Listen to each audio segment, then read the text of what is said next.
अस्सलाम वालेकुम स्टूडेंट्स। उम्मीद है कि आप सब लोग खैरियत से होंगे।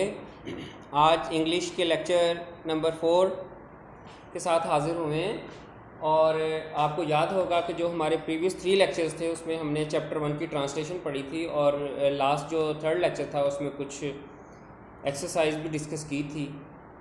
तो आज उसी के सीक्वेंस को हम आगे बढ़ाते हैं और आप अपनी टेक्स्ट बुक का जो पेज है, page number 6 page number 6 open करेंगे।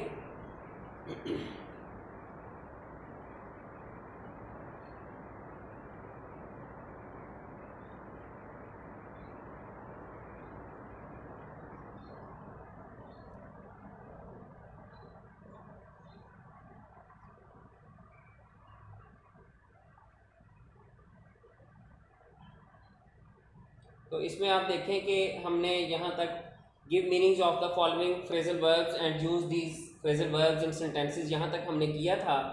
और डी पार्ट का जो translate paragraph 1 of the lesson into Urdu, ये तो हम पूरा चैप्टर ट्रांसलेशन कर चुके हैं, तो इसलिए अब इस वाले क्वेश्चन को दोबारा करने की ज़रूरत नहीं है। अब जो हम आगे नेक्स्ट जो इसका पार्ट है वो है डी पार्ट, उसको करते हैं। डी पार्ट में देखें वो राइटर ये कहता है कि reading comprehension analysis of patterns of text organisation. इसमें उसने ऑब्जेक्टिव दिए और हमसे वो टेक्स्ट के पॉइंट ऑफ व्यू से क्वेश्चन पूछना चाह रहा है कि जो हमारे पैराग्राफ जो दिए हुए हैं चैप्टर के अंदर, उनमें किस चीज़ को जो एग्जामिनर है वो हाईलाइट करता है। तो अगर आप अपनी बुक पर भी देखें इसको तो आपको ये चीज़ क्लियर हो जाएगी और आप इसको आसानी से कर सकते हैं। अगर हम ऑप्शन नंबर 1 पढ़ें तो इसमें देखें आप ऑप्शन नंबर 1 में वो क्या बात कर रहा है। In paragraph 1 details of the Holi profits सल्लल्लाहु अलैहि वसल्लम कैरेक्टरिस्टिक्स आर गिवन। हुज़ूर पाक सल्लल्लाहु अलैहि वसल्लम के कौन से कैरेक्टर्स की डिटेल दी गई है? जर्नल डिटेल दी गई है, स्पेसिफिक डिटेल दी गई है या क्रोनोलॉजिकल डिटेल दी गई है। तो इसमें अगर आप इसको टेक्स्ट को जहन में रखें तो टेक्स्ट को जहन में रखने से हमें ये पता चलता है कि यहाँ जो पैराग्राफ 1 है उसमें हमने जर्नल डिस्कशन की है। इसी तरह जो ऑप्शन नंबर 2 है the key idea of the paragraph, तो इसमें आप देखें जो the key idea of paragraph 2 is that, वो क्या है, ये ऑप्शंस पढ़ें हम तो उसमें हमें पता चलेगा कि हज़रत मोहम्मद सल्लल्लाहु अलैहि वसल्लम वाज अ ग्रेट ओरेटर, हज़रत मोहम्मद सल्लल्लाहु अलैहि वसल्लम was just head of the state. Orator कहते हैं तकरीर के फ़न, जो ओरेटर हो तकरीर का माहिर उसको बोलते हैं। हज़रत मोहम्मद सल्लल्लाहु अलैहि वसल्लम was just and fair even before his prophethood. तो इट्स क्लियर दैट कि सी पार्ट जो है वो इसका बेस्ट ऑप्शन बनेगा, आंसर बनेगा सी पार्ट। इसी तरह हम आगे चलते हैं एग्जाम्पल नंबर 3 में। तो एग्जाम्पल 3 में वो कहता है कि examples given in paragraph 3 and 4 show that Hazrat Muhammad was just head of the state, Hazrat Muhammad सल्लल्लाहु अलैहि वसल्लम वाज अ सिंपल मैन, हज़रत मोहम्मद सल्लल्लाहु अलैहि वसल्लम was fair in his dealing. तो इसमें देखें आप 3 में जो हमारे पास ऑप्शन आती है वो just head of the state वाली जो ऑप्शन, यानी ऑप्शन ए जो है, ये हमारी ऑप्शन बेस्ट बनेगी। तो इस तरह आप इसको मार्क करते जाएंगे। हमारे एमसीक्यूज के पॉइंट ऑफ व्यू से हम इस चीज़ को तैयार कर रहे हैं। इसी तरह जो आपकी ऑप्शन 4 है उसमें अगर आप देखें तो ऑप्शन 4 में पैराग्राफ 5 शोज दैट, पैराग्राफ 5 हमें बताता है, क्या चीज़ बताता है कि हज़रत मोहम्मद सल्लल्लाहु अलैहि वसल्लम a just head of state, the justice of Hazrat Muhammad सल्लल्लाहु अलैहि वसल्लम was a source of peace and security for non Muslims and Hazrat Muhammad was just and fair even before his prophethood. तो यहाँ पर आप अगर देखें तो आपको क्लियर होगी कि हुज़ूर सल्लल्लाहु अलैहि वसल्लम जो थे द जस्टिस ऑफ मोहम्मद सल्लल्लाहु अलैहि वसल्लम was source of peace and security for non Muslims. B वाली जो ऑप्शन है वो ठीक हो जाएगी।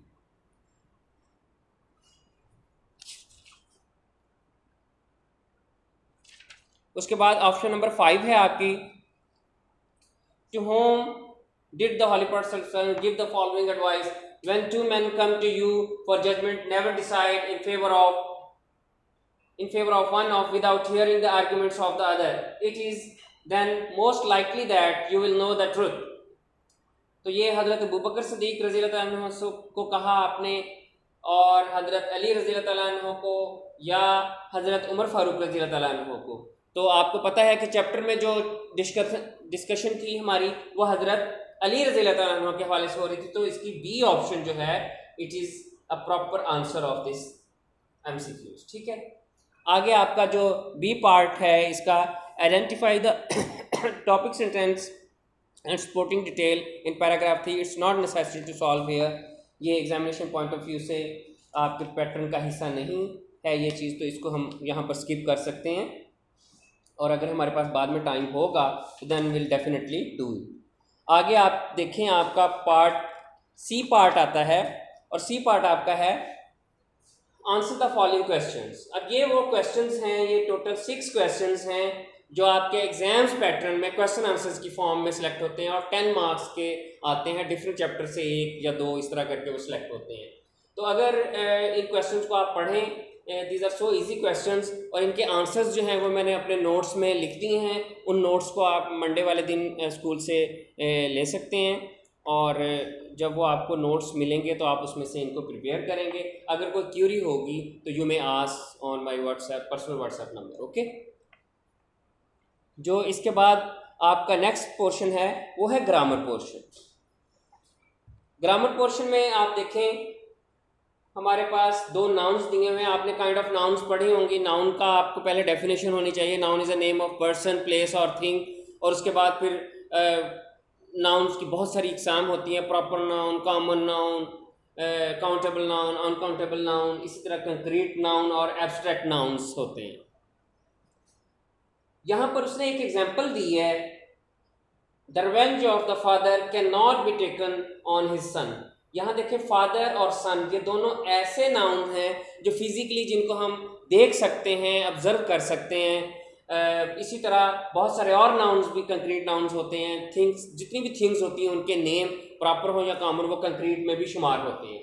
तो कंक्रीट नाउन जो है ऐसे नाउन्स जिनको हम देख सकते हैं अपनी आंखों से, वो कंक्रीट नाउन्स कहलाते हैं। उर्दू में इसको मुजस्सम नाउन्स बोलते हैं, जो हमारे सामने एक मिसाल की सूरत में मौजूद हों, जिनको हम देख सकें, छू सकें, महसूस करें। The underlined words are concrete or material nouns since they refer to concrete things. इन दोनों की बात हो रही है। इसके पैरेलल होता है एब्स्ट्रैक्ट नाउन। एब्स्ट्रैक्ट नाउन कोई ऐसा नाउन होता है जो हमारा ख्याल हो सकता है, हमारा तख़य्युल हो सकता है, और हमारे ख्यालात में वो चीज़ होती है, लेकिन फिज़िकली हम उसको देख नहीं पाते, सिर्फ वो महसूस की जा सकती है। He decided their case with equity and justice. इंसाफ और बराबरी। तो ये 2 नाउन हैं जो कि एब्स्ट्रैक्ट हैं, जिनको हम अपने जहन में सोच सकते हैं, लेकिन फिजिकली उनको देख नहीं सकते। तो ये एब्स्ट्रैक्ट नाउन होते हैं। The underline words are abstract noun since they refer to the ideas, qualities और स्टेट्स। अब यहाँ पर आगे उसकी MCQs के पॉइंट ऑफ व्यू से एक्सरसाइज आ जाती है, और इस एक्सरसाइज में वो आपसे पूछता है कि identify whether each underline word is a concrete और एन एब्स्ट्रैक्ट नाउन। तो इसको हम पढ़ते हैं, पढ़ के देखते हैं, आपको क्लियर हो जाएगी ये बात।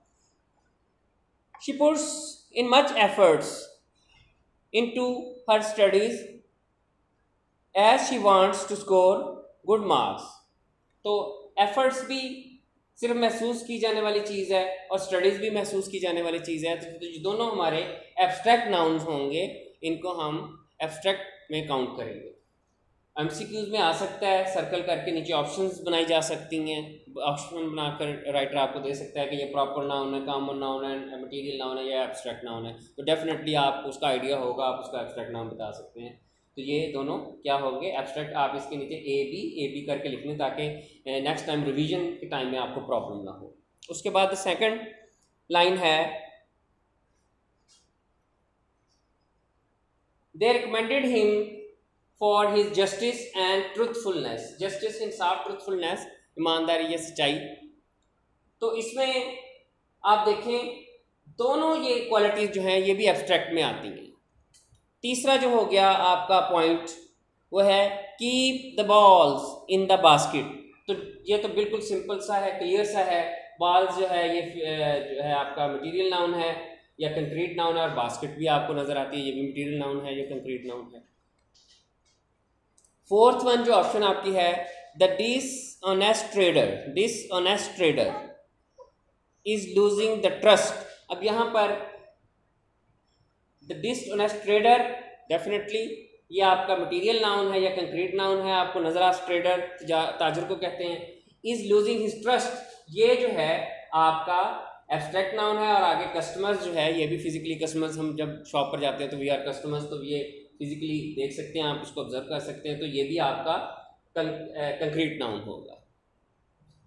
उसके बाद द लास्ट वन ऑप्शन जो आपकी है इसमें, he did not take good care of his pet. अब यहाँ पर जो केयर है, ख्याल, केयर, वो आपका है एब्स्ट्रैक्ट, और पेट पालतू जानवर को पेट कहते हैं, वो जाहिर है नजर आता है, तो वो आपका हो गया कंक्रीट या material noun.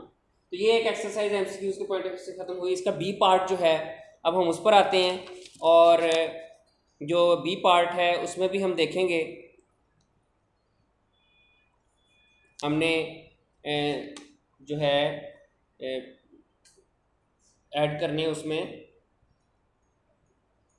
Choose whether each sentence needs an indefinite article. Indefinite articles कहते हैं ए और एन को, और अ डेफिनेट आर्टिकल कहते हैं दी को, और नो आर्टिकल, यानी हमने इन ऑप्शंस में बताना है कि कौन सा आर्टिकल अप्रोप्रिएट है, या किसी में ऐसा भी होगा कि कोई आर्टिकल ऐड नहीं होगा। तो इसमें ये जो ए और एन इंडेफिनेट आर्टिकल्स होते हैं, ये दोनों का एक ही फंक्शन होता है, लेकिन जो वर्ड्स इससे आगे vowels A E I O U से स्टार्ट होते हैं उनमें हम एन लगाते हैं, अदरवाइज आ यूज करते हैं। तो इसमें देखें पहली ऑप्शन है ही आस्क्ड मी, यहाँ से he asked me dash very hard question, he asked me a very hard question. तो इसमें यहाँ पर उसने, आप देखें कि जो क्वेश्चन है उसको मखसूस किया है, कौन सा क्वेश्चन, हार्ड क्वेश्चन, तो उससे पहले उसने आ लगाया है। कोई भी मुश्किल क्वेश्चन हो सकता है, एक हो सकते हैं, दो हो सकते हैं, इसलिए यहाँ पर आ लगा, दा का यूज नहीं हुआ। उसके बाद आप दूसरी एग्जांपल देखें, dash question that he asked me was very easy, तो यहाँ पर दा लगे, the question that he asked me, तो यहाँ पर उसने खास किया है क्वेश्चन को, तो यहाँ पर हम दा लगाएंगे।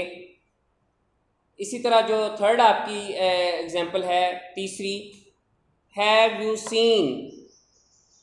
सीन डैश माई स्कार्फ, तो यहाँ पर आप देखें इसमें पोजेसिव एडजेक्टिव यूज हुआ है माई, तो जहाँ पर पोजेसिव एडजेक्टिव आ जाए उससे पहले कोई आर्टिकल नहीं लगता। उसके बाद आगे आप देखें, could you please pass me the salt, table है, सिचुएशन को ज़रा ऑब्जर्व करें, टेबल है, उस पर कुछ साल्ट पड़ा हुआ है, तो जो क्वेश्चन आस्क कर रहा है उससे वो स्पेसिफिक साल्ट की डिमांड कर रहा है जो टेबल पर पड़ा हुआ है, तो इसलिए उसने यहाँ दा लगाया। जब हमने किसी चीज़ को स्पेसिफाई करना हो तो उसमें हम इसको ऐड करते हैं द आर्टिकल को, यानी द डेफिनेट आर्टिकल के ज़रिए उसने जो साल्ट था उसको एक मखसूस चीज़ बनाया है। आगे पांचवा है, is there a good restaurant around here, तो यहाँ पांचवा जो ऑप्शन है उसमें आ लगेगा। पांचवें ऑप्शन में किसी भी अच्छे रेस्टोरेंट के बारे में पूछा गया है, तो इसमें आप देखें कि अमूमन हम क्या करते हैं, हम आर्टिकल ए लगाते हैं। उसके बाद नीचे सेवंथ वाली, I have several good friends, तो यहाँ पर कोई आर्टिकल लगाने की जरूरत नहीं है, क्योंकि सेवरल गुड फ्रेंड्स किसी के साथ ना आ लग सकता है ना दा लग सकता है, क्योंकि बहुत सारों की बात हो रही है, तो मखसूस भी नहीं किया जा रहा, किसी एक को आइडेंटिफाई भी नहीं किया जा रहा। नेक्स्ट है, UAE is a beautiful country, तो यहाँ पर the UAE is a beautiful country, इसमें जो ममालिक होते हैं उनके तहफ़्फ़ुज़ात के लिए हम डेफिनेट आर्टिकल का यूज़ करते हैं। आगे आपका है, I will see you in dash week in a week, I will see you in a week, तो यहाँ पर हम देखते हैं कि वीक एक कॉमन नाउन है, उसके साथ आर्टिकल ए इस्तेमाल हुआ है। नीचे जो लास्ट ऑप्शन आपका बनता है 10 number point, I am on vacation until Monday, तो यहाँ पर भी कोई आर्टिकल लगाने की ज़रूरत नहीं है, क्योंकि वेकेशन जो है वो प्लूरल के लिए यूज़ होता है, ज़्यादा छुट्टियों के लिए, तो यहाँ पीछे कोई आर्टिकल लगाने की ज़रूरत नहीं है। आगे जो आपका नेक्स्ट टॉपिक है उसमें हम पढ़ेंगे नाउन फ्रेज़ के बारे में। आपको याद होगा 9th क्लास में भी हमने फ्रेजेस पढ़ी थी, एडजेक्टिव फ्रेज़, नाउन फ्रेज़, और इस तरह बहुत से एडवर्ब फ्रेज़। इसी तरह हमने क्लॉज के बारे में पढ़ा था। इसी तरह हमने सेंटेंस के बारे में पढ़ा था, सेंटेंस क्या होता है, क्लॉज क्या होती है, नाउन फ्रेज या फ्रेजेस क्या होती हैं। तो फ्रेज को आम उर्दू ज़बान में हम फ्रेज कहते हैं group of words that have meanings but not complete meanings, यानी उसके मीनिंग्स तो होते हैं वर्ड के लेकिन वो कंप्लीट मीनिंग्स नहीं होते। और समटाइम्स हम ये भी कह सकते हैं कि उसमें सब्जेक्ट जो है वो मिसिंग होता है फ्रेज के अंदर। यहाँ पर नाउन फ्रेज क्या होता है, a noun phrase is a group of word that does the work of a noun. Noun का काम करता है लेकिन वो एक मुकम्मल सेंटेंस नहीं होता। अगर वो सेंटेंस हो तो या फिर हम उसको क्लास कहेंगे, क्लास की भी फिर आगे एग्ज़ाम होती हैं।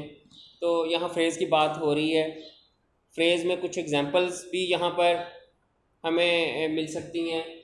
जैसे हम बोलते हैं just a movement, to pay attention, इसी तरह full of life, in a polite way, the setting of a sun, happy and contented family. ये जितने भी मैंने वर्ड तीन तीन दो दो अल्फाज बोले हैं इसमें सब्जेक्ट नहीं है, तो ऐसे अल्फाज जिनमें सब्जेक्ट मिसिंग होता है और वर्ब भी नहीं होता उन फिक्रात को हम फ्रेज़ बोलते हैं। यहाँ पर आपका जो क्वेश्चन आता है नीचे अगर हम जाएं, पहले हम इस एग्जांपल को देखते हैं। एज अ यंग ट्रेडर जो है आपकी फ्रेज है, he earn the good reputation of being an honest, fair and just businessman. ये एंड से लेकर यहाँ तक पूरा एक वर्ड जो नाउन का काम कर रहा है, ये हम इसको फ्रेज समझेंगे।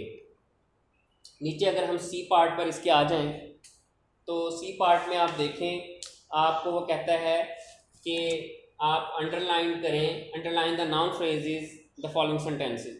ये भी एमसीक्यूज में आपके बन के आ सकते हैं, वो फिक्रा लिख कर पूछ सकता है ये कौन सी फ्रेज है, नाउन फ्रेज है, एडजेक्टिव फ्रेज है। ये अगर आप उसकी आइडेंटिफिकेशन होगी कि वो किसका वर्क कर रहा है तो आप आसानी से बता सकते हैं कि ये कौन सा फ्रेज है। तो यहाँ पर देखें, this is an old fashion hat, तो यहाँ से ओल्ड फैशन हैट जो है ये आपका नाउन फ्रेज बनेगा, इसको अंडरलाइन कर लिया। इसी तरह आगे है सेकंड ऑप्शन में आपका वी डिस्कवर्ड फाहज प्लान, तो यहाँ पे जो फाहज प्लान्स है ये आपका फाहज प्लान, ये आपका फ्रेज हो गया, दो वर्ड इनको अंडरलाइन करने। अ रोलिंग स्टोन आपका फ्रेज हो गया गैदर नो मास। इसी तरह आगे जो फोर्थ वन है the recent flood caused heavy damage, तो जो रिसेंट फ्लड है ये और हैवी डैमेज, रिसेंट फ्लड एक फ्रेज ये हो गया और हैवी डैमेज एक फ्रेज ये हो गया। तो इस फिक्रे के अंदर दो फ्रेजेस। आगे पांचवा आपका है N oral presentation can be interesting, N oral presentation ये आपका जो है नाउन फ्रेज हो गया। तो यहाँ तक आपको उम्मीद है कि क्लियर हो गई ये बात। अब हम आगे नेक्स्ट चलते हैं। नेक्स्ट आपका है past indefinite and past continuous tense. ये ऑब्जेक्टिव्स हैं और आपको पता होगा कि टेंस पढ़े हैं, उन टेंसेस के अंदर आपने उनकी फॉर्म ऑफ वर्ब्स के रूल्स और तमाम चीज़ें जो हैं वो याद की हुई हैं। तो यहाँ पर हम पास्ट इंडेफिनिट टेंस और पास्ट जो कंटिन्यूस टेंस है उसके हवाले से इन एमसीक्यूज़ को फिल करेंगे। आपने पेंसिल अपने पास रखनी है और साथ साथ फिल करते जाना है ताकि आपकी प्रैक्टिस भी हो जाए और आपको ये चीज़ें क्लियर भी हो जाए। What dash when I dash you last night, तो यहाँ पर देखें व्हाट वर यू डूइंग आएगा, पहले में क्या आएगा व्हाट वर यू डूइंग, इस जगह पर क्या आएगा what were you doing, what were you doing when I called you last night, तुम क्या कर रहे थे जब गुज़श्ता रात मैंने तुम्हें कॉल की। तो देखें पूरे सेंटेंस की ट्रांसलेशन भी उसी तरह ही बन गई जैसे हमने ऐड किया उसको, ठीक है। उसके बाद है I was sitting in the Kaif, मैं कैफे में बैठा था, व्हेन यू कॉल्ड मी, मैं तो कैफे में बैठा था जब तुमने मुझे कॉल की। तो ये भी कंटिन्यूस और पास्ट कंटिन्यूस का एक मिक्स सेंटेंस हो गया। तीसरा सेंटेंस देखें कौन सा है कि when you dash at the bus stand we dash there, तो यहाँ पर है when you arrived at the bus stop we was there, B की सेकंड फॉर्म was होती है, थर्ड बीन होती है, बी was been, तो we was there हम who was there, वहाँ कौन था जब तुम बस स्टॉप पर पहुंचे तो वहाँ कौन था। फोर्थ वन जो आपका सेंटेंस है वो है शम्सा, शम्सा आगे डैश है, watch from A film when she dash the noise, Shamsa was watching a film when she heard a noise, noise जो है ये नाउन है और इसमें heard जो है ये वर्ब, उसको आपने चेंज किया सेकंड फॉर्म में, ठीक है। आगे सेंटेंस नंबर 5 है, we were playing tennis when Javed hurt his ankle. We were playing tennis, हम टेनिस खेल रहे थे जब जावेद को एंकल पर, टखने पर चोट लगी। तो ये आपके एमसीक्यूज हो गए पास्ट कंटिन्यूअस और पास्ट इंडेफिनिट टेंस के पॉइंट ऑफ व्यू से। होप सो कि आपको क्लियर हो गया होगा। उसके बाद आगे जो आपका नेक्स्ट पेज नंबर 10 है, इस पर एक क्वेश्चन ई पार्ट है, इस पर आप देखें तो आपको नज़र आएगा यहाँ पर पंक्चुएट द फॉलोइंग पैराग्राफ। ये आपकी होना चाहिए था कि ये मैं आपको असाइनमेंट दूं और आप इसको खुद करें और करके मुझे व्हाट्सएप पर शेयर करें, तो बेहतर यही होगा कि मैं इसको आपको असाइन करता हूं, आप इसको पंक्चुएशन करें। पंक्चुएशन में आपने क्या इन चीज़ों का क्या रखता है, देखना होता है कि जहाँ पर कोई आदमी अपने वर्ड्स बता रहा है उसको इन्वर्टेड कॉमास में करना होता है, यहाँ पर भी एक जगह पर यूज़ होंगे। दूसरा, जो जहाँ से सेंटेंस स्टार्ट होता है वहाँ पर कैपिटल लेटर से स्टार्ट करना होता है, जैसे ये है। उसके बाद जहाँ पर नेम आ जाते हैं उनको आपने कैपिटल लेटर्स में लिखना होता है। तो ये 5-6 ऐसे पॉइंट्स यहाँ पर दिए हुए हैं, आप इसको सॉल्व करेंगे और व्हाट्सएप पर मेरे साथ शेयर करेंगे ताकि मैं देख सकूँ कि मेरे बच्चों ने पंक्चुएशन के पॉइंट से कितनी ग्रिप है उनकी। और इस पैराग्राफ को कीजिएगा, जो मिस्टेक्स होंगी मैं पॉइंट आउट करके आपको बताऊँगा और नेक्स्ट लेक्चर से पहले हम इसको सॉल्व भी कर लेंगे। आगे जो आपकी एक्सरसाइज है पेज नंबर 11, 12 और 13 पर, उसको हम नहीं कर रहे हैं। नेक्स्ट लेक्चर में हम इंशाल्लाह ताला आपको बताएंगे कि हम कौन सा इसका चैप्टर नंबर 2 की ट्रांसलेशन स्टार्ट करेंगे और इसी तरह उसको ख़त्म करते हुए बाकी एक्सरसाइज करेंगे।